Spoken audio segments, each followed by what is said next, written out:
voy a centrar un poco en analizar una nueva onda en esto de la academia POC, yo la llamo así porque venimos con ondas diferentes, ¿no? Primero era la economía verde, ahora es el crecimiento verde, luego los pagos por servicios ambientales son modas, ¿no? Que vienen y el preámbulo que ha hecho el profesor Luis Jair pues me permite hacer una reflexión sobre este tema que es central en el debate de economía ambiental y economía ecológica, que es el debate entre el crecimiento económico versus el deterioro ecológico, y me voy a centrar en el planteamiento que se hace en el actual plan de desarrollo, que se me olvida siempre el nombre, titulado Todos por un nuevo país, paz, equidad y educación, que se centra especialmente en la aplicación de herramientas del famoso crecimiento verde, con una serie de contradicciones que es lo que voy a tratar de analizar acá. Bueno, esta perspectiva del crecimiento verde y la economía verde se fundamenta en la perspectiva, por supuesto, de la economía neoclásica y desde un concepto de sustentabilidad débil, como se llama en economía ecológica, que tiene estos preceptos así clarísimos que me voy a permitir leerles para que ustedes los entiendan. Dice: el agotamiento del capital natural no representa ningún problema para la posibilidad de consumo sostenible e incluso de un crecimiento exponencial de consumo. ¿Por qué no representa ningún problema? Porque lo que se debe, según los economistas ambientales, lo que se tiene que mantener es el capital total. El capital total, que está formado por el capital hecho por el hombre, por supuesto, el capital humano y el capital natural. Entonces, ¿qué dicen los economistas ambientales? Siempre que se mantenga el capital total, puede disminuirse cualquiera de los otros, siempre y cuando los otros dos aumenten. O sea, se supone que son sustitutos perfectos. O sea, que el capital hecho por el hombre puede sustituir el capital natural y mantener el capital total, que es ese es el primer principio de la sostenibilidad fuerte.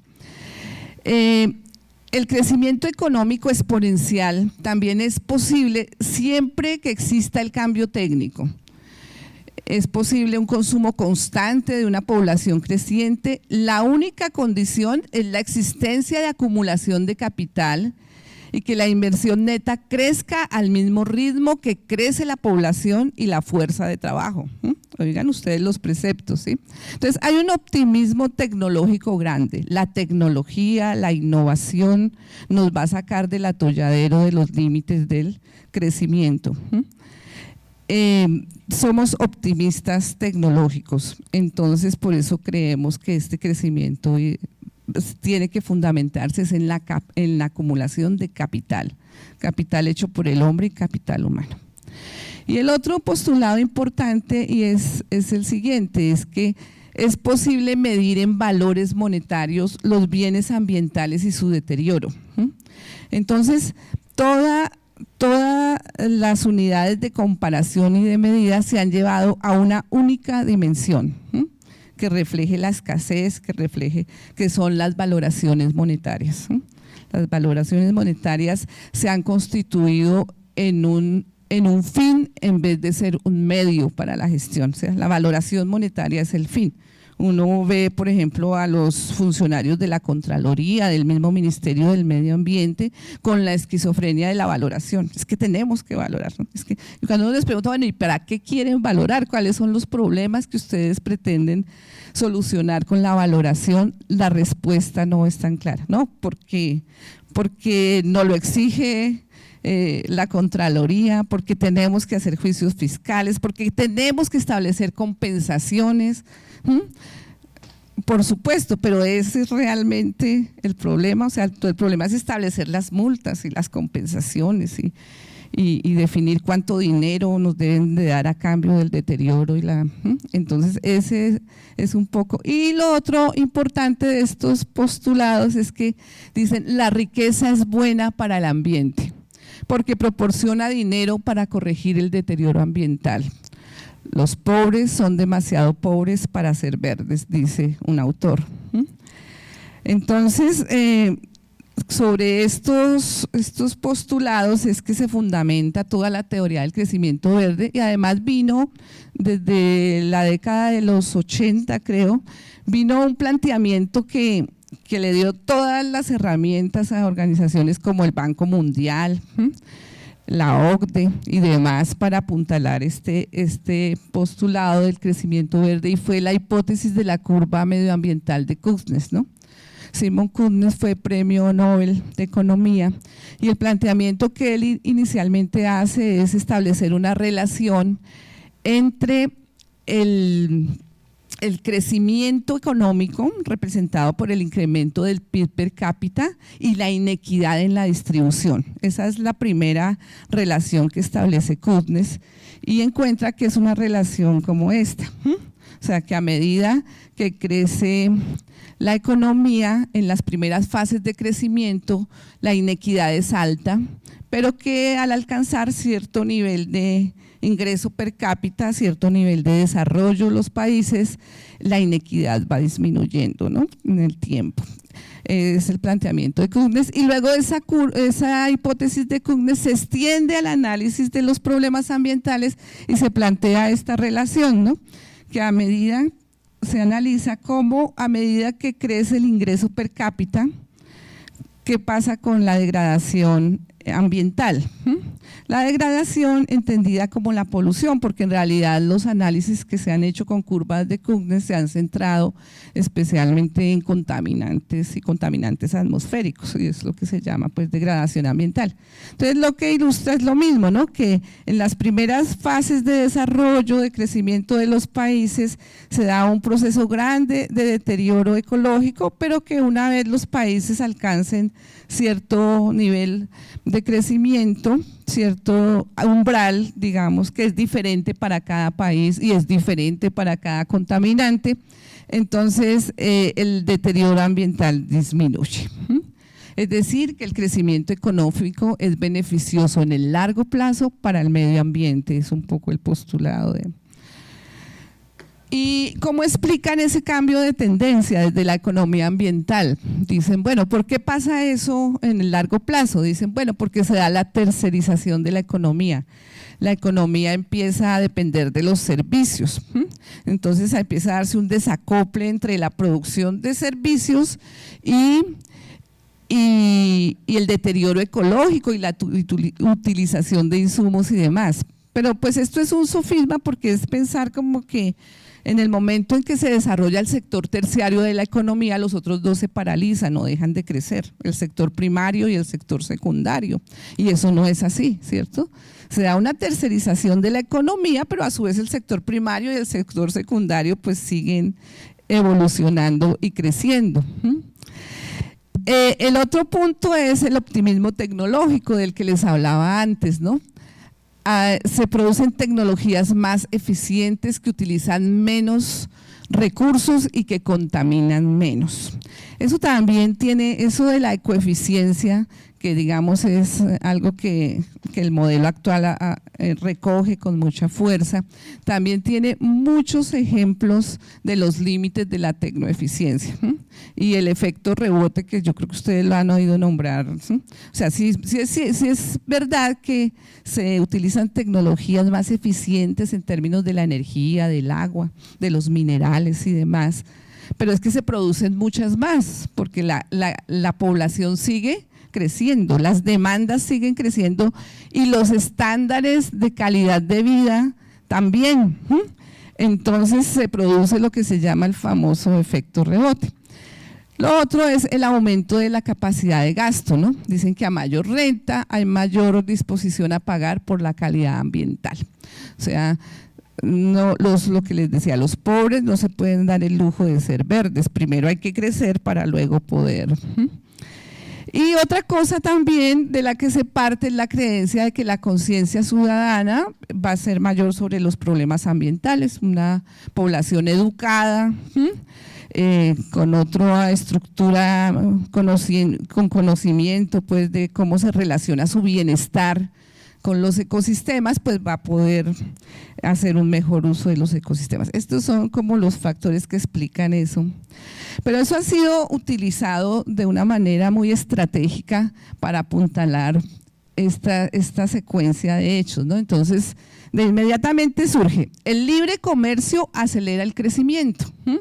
El crecimiento económico lleva a incremento de demandas internas por mejoras ambientales. Entonces, el libre comercio lleva a un proceso de mejora del ambiente a través del desencadenamiento de factores internos. Inmediatamente, este concepto de Kuznets nos permite dar el eslabón perdido y entonces apuntalar los procesos de liberalización comercial y libre comercio con estos argumentos.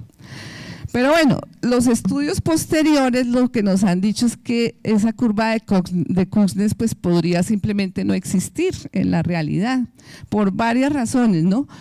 Porque los estudios se han centrado principalmente en contaminantes como óxido de nitrógeno, óxido de azufre, partículas suspendidas, o sea, contaminantes atmosféricos, y a todo eso se le llama deterioro ecológico, pero los estudios no han tenido en cuenta, por ejemplo, otros aspectos determinantes como los cambios de uso y cobertura de la tierra, las pérdidas de recursos de diversidad biológica, el ciclo hidrológico. Nada de eso ha sido incluido en los estudios de la hipótesis de Kuznets, ¿no? Lo otro que se ha demostrado que es bastante interesante es que esta curva en algunos casos se cumple y para algunos países solo cuando se habla de costos locales de corto plazo, por ejemplo, coliformes fecales, sulfuros que se puedan medir localmente, pero no para la acumulación de contaminantes y de contaminantes que impliquen costos de largo plazo y contaminantes que tengan efectos globales. Eso no ha sido posible medirlo. Entonces, lo que se encuentra es muchas formas de las curvas para los diferentes países. Se encuentran auges, recesiones, otras que tienen el comportamiento totalmente inverso. Entonces, realmente son más los estudios lo que han dejado ver es que la hipótesis ambiental de Kuznets es más una excepción y para algunos contaminantes que una regla que se pueda extender. Bueno, tampoco en el análisis de la curva ambiental de Kuznets se ha tenido en cuenta el desplazamiento de las actividades contaminantes a otros países, o sea, a través del comercio, ¿no? Una cosa muy importante del comercio internacional es que ha permitido hacer una distribución diferente, no solamente de los costos ambientales, sino de los costos monetarios, ¿no? Los países del tercer mundo como nosotros, pues son países en vías de desarrollo, países de la periferia, como queramos llamarnos, pues nos hemos centrado y volvemos nuevamente, o sea, intentamos salir en un proceso de industrialización, pero otra vez regresamos a la reprimarización de los recursos naturales. O sea, nuestra economía se basa en un modelo agroexportador o extractivo exportador que se centra en la explotación de materias primas primarias para la exportación sin mayor valor agregado, ¿cierto? Entonces, en esa lógica, el país se ha especializado en aquellas etapas de la cadena de producción que generan el mayor costo físico, como la minería, la agroindustria, la agricultura, el mayor costo físico, pero el menor valor monetario. Y ha dejado eslabones de la cadena, o sea, que tienen los países industrializados, como son la comercialización, todo el valor agregado, los procesos industriales, que tienen menor costo físico, pero mayor valor monetario. Y así se ha ido dando una distribución, ¿cierto?, de los costos físicos y monetarios entre los diferentes países. Bueno, este tema del crecimiento verde surge después y derivado del concepto de economía verde que presentaba el profesor Luis Jair. A finales del 2009, los 34 ministros de los países de la OCDE firmaron una declaración sobre crecimiento verde, ¿no? en donde se comprometen a fortalecer esfuerzos para trabajar en estrategias de crecimiento verde como parte de sus respuestas a las crisis ambientales, reconociendo que lo verde y el crecimiento pueden ir de la mano. Entonces volvemos nuevamente, o sea, vamos a solucionar los problemas con las mismas herramientas y con los mismos instrumentos que los generaron, es un poco la idea.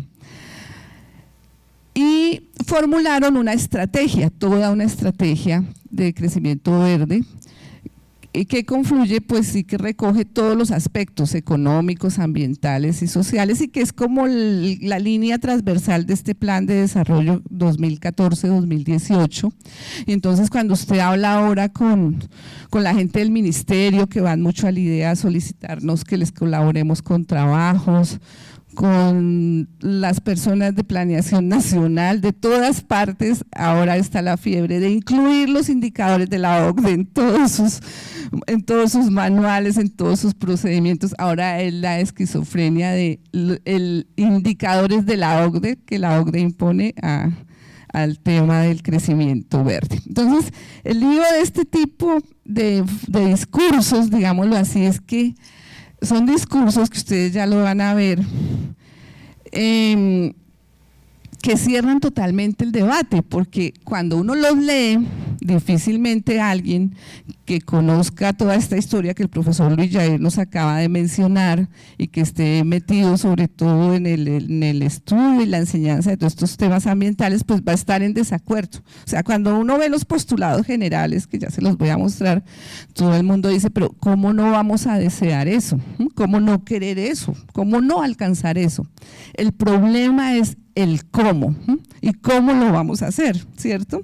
Entonces, el crecimiento verde es un enfoque que propicia el crecimiento y el desarrollo económico, a la vez que pretende asegurar que la naturaleza continúe proporcionando los recursos y los servicios ambientales de los cuales depende el bienestar humano. O sea, las dos cosas a la vez. Y para lograrlo, pues tenemos que apuntalar el crecimiento sostenido y abrir nuevas oportunidades económicas y trabajar intensamente en la innovación y la tecnología. Dicen, el crecimiento verde no es un reemplazo del desarrollo sostenible, sino un complemento del desarrollo sostenible.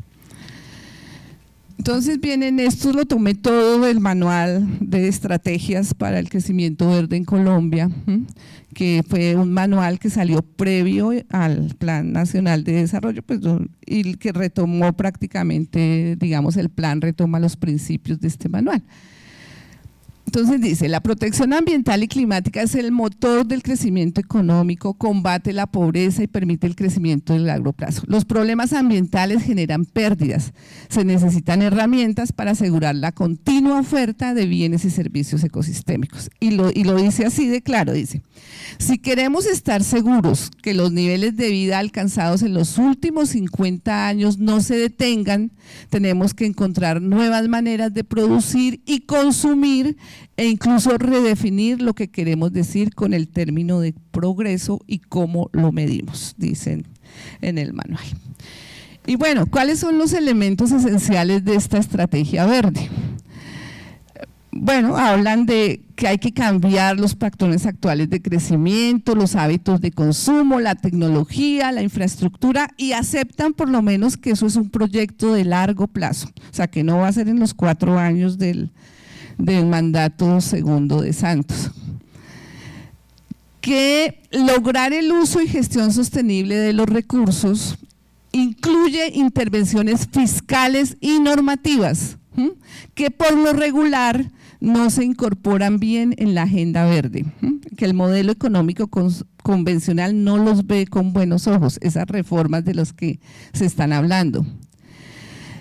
Se requiere incorporar políticas que refuercen el crecimiento económico y la conservación del capital a la vez. El problema del crecimiento verde es que siempre queremos un objetivo y todo su contrario al mismo tiempo. Entonces está plagado de contradicciones, porque Entonces, las políticas para lograr estos objetivos de uso eficiente de los recursos naturales es a través de la aplicación de instrumentos económicos, impuestos, gravámenes a la contaminación, apoyo a las tecnologías limpias, enfoques voluntarios de certificación, mecanismos de fijación de precio, entre otros. O sea, todas las herramientas de la economía ambiental para el control de la contaminación en las que se viene trabajando desde que se crea prácticamente la economía ambiental y no lo hemos logrado. Esto no es nada nuevo tampoco, ¿no?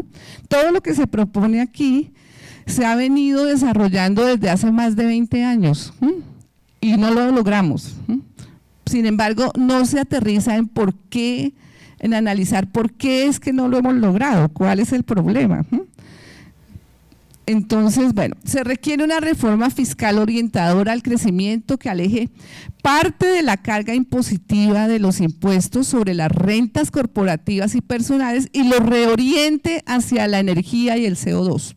O sea, hay que quitarle toda esa carga impositiva al trabajo, a las rentas de las corporaciones y demás, y direccionarlo hacia todas las actividades depredadoras y contaminantes.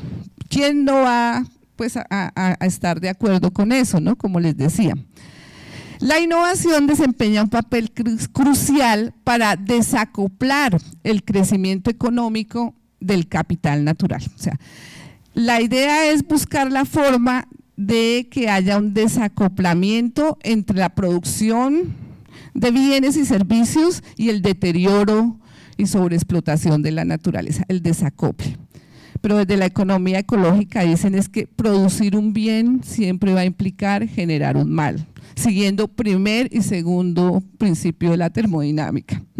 Entonces, muy complicado ese desacople pues del que se habla. Vamos a analizar los objetivos que plantea ya la estrategia para alcanzar el crecimiento verde en Colombia. Y el primero, y como central que se presenta ahí, es avanzar hacia un crecimiento sostenible y una economía baja en carbono. Esa es la primera y la gran estrategia. Resulta que, sin duda alguna, el cambio climático está ligado indisolublemente a la matriz energética que los países utilicen. Eso no hay nada que hacer, o sea, esos dos temas son centrales y diríamos que son los temas centrales de la sostenibilidad en el siglo XXI, ¿no? Cómo manejar el tema del cambio climático inmersos en una matriz energética basada en los combustibles fósiles. Y ahí es donde viene este cuento de que lograr una economía baja en carbono está muy complicado, ¿no? Por lo menos en el corto, mediano y ni siquiera largo plazo. Por una razón, pues cuando uno revisa los informes de la BP, de la… ¿cómo es que se llama, profesor? La EIA, se me fue el nombre, bueno, los que generan todas las estadísticas, la Agencia Internacional para la Energía. Cuando uno revisa sus datos, ellos dicen lo siguiente, dicen… Bueno, en el año 2014 el petróleo representó el 32% de la matriz energética mundial, el gas natural aportó el 24% y el carbón el 30%. Y se proyecta que para el año 2030 el petróleo seguirá representando por encima del 30% de la matriz energética mundial, ¿cierto? O sea, en promedio los combustibles fósiles, carbón, petróleo y gas van a representar más del 70% de la matriz energética mundial de aquí al año 2050. Y esto pues porque digamos todo esto va a estar muy ligado pues al crecimiento de la población y al nivel de ingreso per cápita de los países, ¿cierto? Que son los que direccionarán la demanda de energía en el mundo.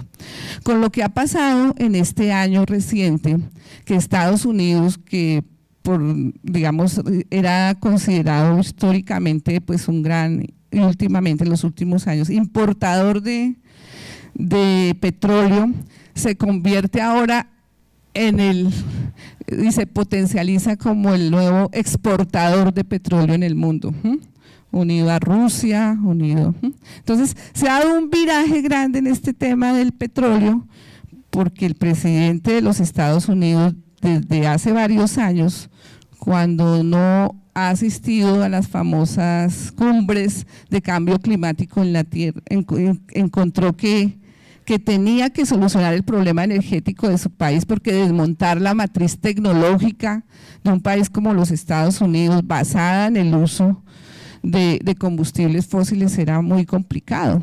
Y entonces empiezan las nuevas exploraciones de los nuevos yacimientos con las nuevas tecnologías, y lo que se proyecta es esto, ¿no? Que difícilmente, ¿cierto?, la matriz energética se va a poder modificar sustancialmente, y más aún si se tienen en cuenta los inmensos paquetes de subsidios que recibe el sector.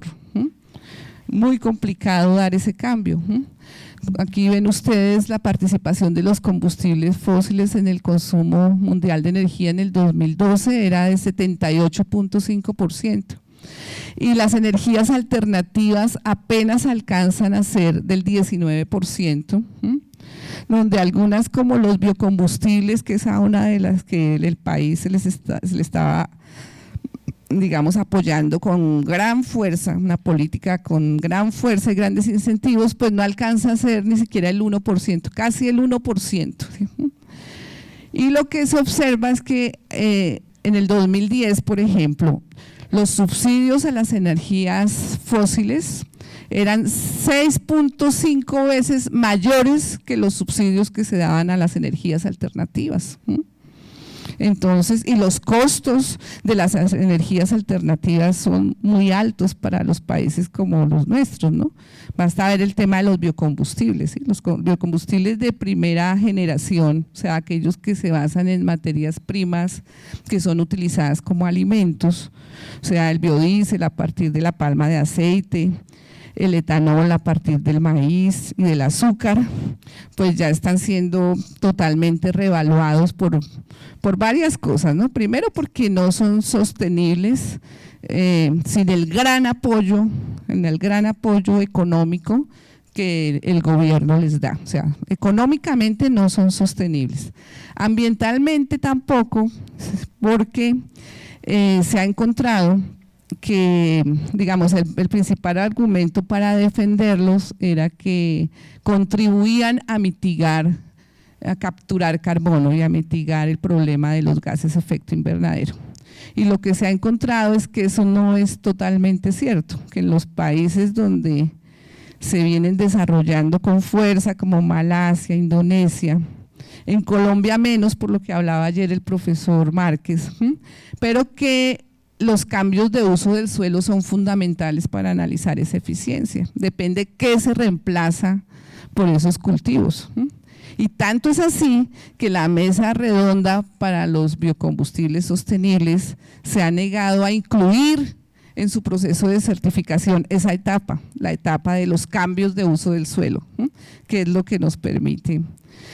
Entonces, por esa y por muchas otras razones, pues los biocombustibles, a pesar de la meta tan ambiciosa que se fija el gobierno colombiano, 3 millones de hectáreas en palma en el año 2008, decía el Ministerio de Desarrollo Rural y Planeación Nacional, 3 millones, de las cuales una en la Orinoquía, un millón. Cuando, como comentaba ayer el profesor Márquez, el área agrícola en el país no es mayor de los 5 millones de hectáreas, entonces esa meta pues no tenía ningún tipo de asidero real, de ninguna manera desde donde se le mire.